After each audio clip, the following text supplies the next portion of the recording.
David Semple and Irina Gorianova helping me with the stories this evening.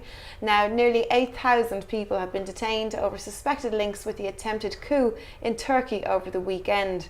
A further 6,000 personnel from the judiciary and the military have been detained. Turkey's President Erdogan vowed to purge the state of the so-called virus that led to the uprising. Mr. Erdogan said that he would consider reinstating the death penalty. And EU officials have warned Turkey that this will kill the country's chances of joining the EU. Earlier today, state media reported that the Turkish Air Force chief has confessed to planning Friday's coup attempt in which 200 people died. This felt like it sort of came out of nowhere, didn't it? After we were still sort of dealing with the aftermath of Nice, which has just happened Thursday. Obviously, Turkey's already been a little bit unstable in the last while. This is clearly going to lead to more instability. Would you think, David? Yeah, but the problem is Erdogan is a president who technically has no powers, and he didn't win enough seats to get to change the constitution to get the powers put in the president. He used to be prime minister. He's trying to become like a president dictator, but he can't change the constitution without the majority in parliament. He's missing that because the Kurdish got too many votes. He had two local elections this year. He's put newspaper reporters in jail for exposing the fact that he was selling weapons to ISIS and buying oil from ISIS. It's only covered on Russia Today, actually. They cover it really extensively. He's, at the moment, carrying out a genocide of Kurdish people in eastern Turkey. I mean, they're going in and shooting 40 to 50 people at a time. They're trying to wipe out Kurdish cities and towns. And of course, a lot of them are retreating into the hills and the mountains, etc. He started that civil war. I know the PKK was a terrorist group, but he started this again. He could have had peace, but he didn't want it. He started going in there, and he's also attacking the Kurds in Syria, and he's attacking the Kurds in Iraq too. So he's got this Hitler-like obsession with the Kurds. That's his chosen victim, etc. And of course, the Kurds don't want an independent state. They are quite happy to have some form of local autonomy.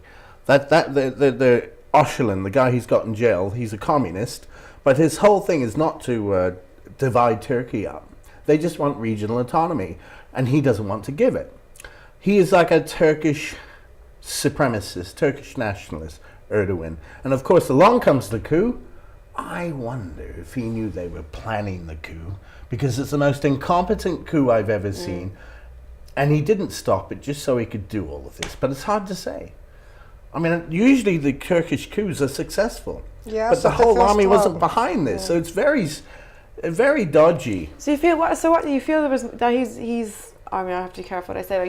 That it wasn't a surprise.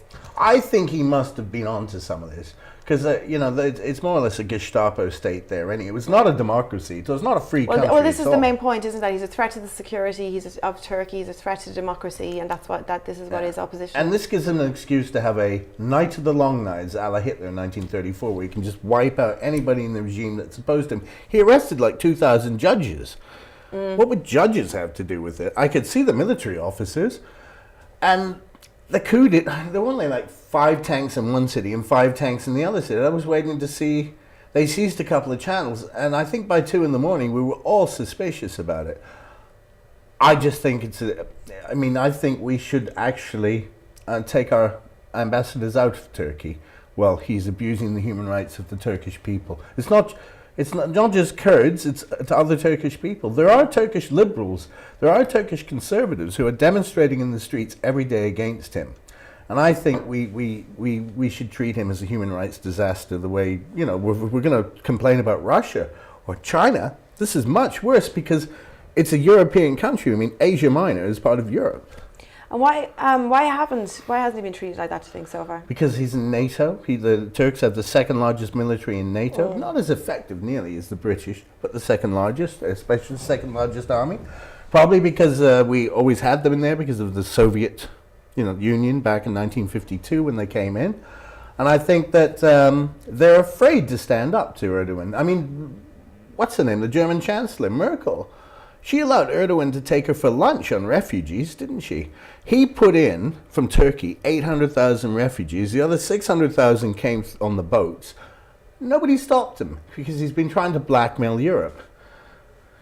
Well, this is he does have a big part to play in the Syrian crisis, actually, doesn't he, Irina? And so, I mean, that's going to be a factor as well. What kind of instability do you think we're looking at going forward now, though, with Turkey? What do you think it means for their place as well in the? I appreciate what David's saying. You know, I think it's about 6,000 people were arrested. Yeah. But considering all of this and how unstable Turkey is at the moment, when Erdogan went on that mobile phone, how many people went out supporting him? Yeah, so saying that he is against human rights, but the nation was there trying to stop this girl. And it was a very bizarre interview, wasn't it? Yeah, but he gets the uneducated tend to follow and vote for him. I mean, I don't know who his supporters are, really, but I mean, I understand what you're saying. Like, to see them come out in numbers was exactly. So majority of actually general population, like real common people, were out there on the streets supporting him, not against him. Are they afraid? No. It's difficult to determine, isn't He's a Sunni Muslim. Yeah. And they about 70% of the people of Turkey are Sunni Muslims. But the other thing as well, you know, like he's saying, like he's against his human rights disaster and like he needs to be suspended and suppressed.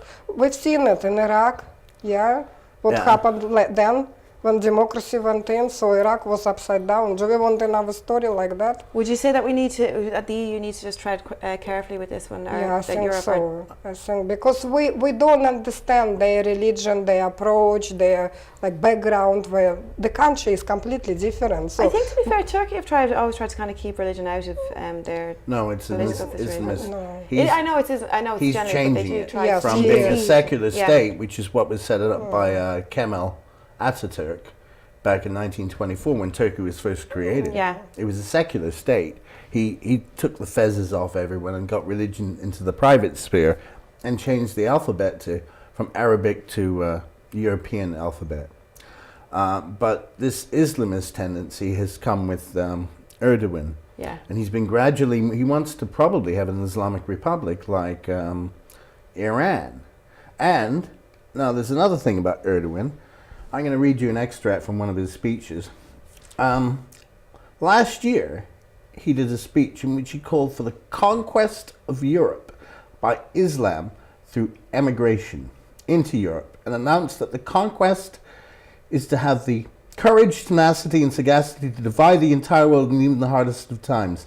So he has delusional designs on the whole of Europe, which, when Turkey was originally conquered, it was originally Greek. It was conquered by a guy named Mehmet when he got Constantinople in 1452. And he has the same designs to try and do the same thing to Europe. I know it's delusional. How can we be friendly with a regime headed by a guy who basically wants to, who has delusions of conquering Europe? And I say, as long as he's in power, I think we should withdraw our ambassadors. They can't do anything against us. Turkey is a country with a huge potential for the future, but we can't allow it to be. I mean, we were actually complicit in this guy being in Turkey, in this guy taking over Turkey. The West was complicit in this. And I think we have to take a moral stand and I don't say go to war, but we have to take a moral stand and stand up to Erdogan now, because I think he's dangerous. He's just as dangerous as Nasser, more Saddam, or any of those, because he said it. When these guys say stuff, they should be believed. He has the same designs on Europe that Hitler had on Russia of conquest. And you never know what will happen for the future. Somebody like this has to be sanctioned. We should treat him the way we used to treat Iran before Obama's Iran deal. It's interesting to hear Take a moral stand about those sanctions. Do you think sanctions are called for in this situation? Sanctions work. Would you agree with that, Irina? I don't think we should do them against Russia. They don't. In Russia, definitely they don't. No. But they would work against Turkey. My personal opinion, taking drastic actions like sanctions, and involving president like this, taking ambassadors out of the country, I don't think it's the right thing. Politics has to be, mutual understanding and negotiation and talking. I don't think you can negotiate. He's clever. He is clever, yeah. So why underestimate yourself why not to come basically and be clever as well? Do you know what? What would you suggest, or in a situation? I'm not a What political would you prefer person. to see happen? Yeah, I think basically, personally, it's difficult to comprehend because we are not in Turkey. We don't know what's happening. For me personally, seeing that amount of people are out on the streets supporting him, yeah, just sends a message that despite of whatever happening, and he is depressing, and yeah, all these people being arrested, and yes, fundamentalism. I agree because. I've heard basically the story and I've read about this as well. So young people now advise not to hold hands on the street, and so women probably not being as exposed and wear something. All right, it's going this way, but it's up to the country, up to the people decide. It has to be done democratically from inside the country. Not the Western world again advising something. Stepping in. Exactly, I think it needs to be. Would you be in favour or support the stalled application for their entry to the EU, though? I don't think Turkey is ready yet. No, definitely not. I think the British government stopped helping them with their legal work, which is what Cameron was doing until last week. He had people in Istanbul helping the Turkish government with their application. I don't think, in the way it is today, that Turkey will ever fit into the European Union. No, they won't. Ever. Especially if introduce this stuff. Okay, we'll leave that one there. Thank you very much. We're going to go for another break. We'll be back in just a few minutes with more news and our interviews coming up as well, so don't miss that. See you soon.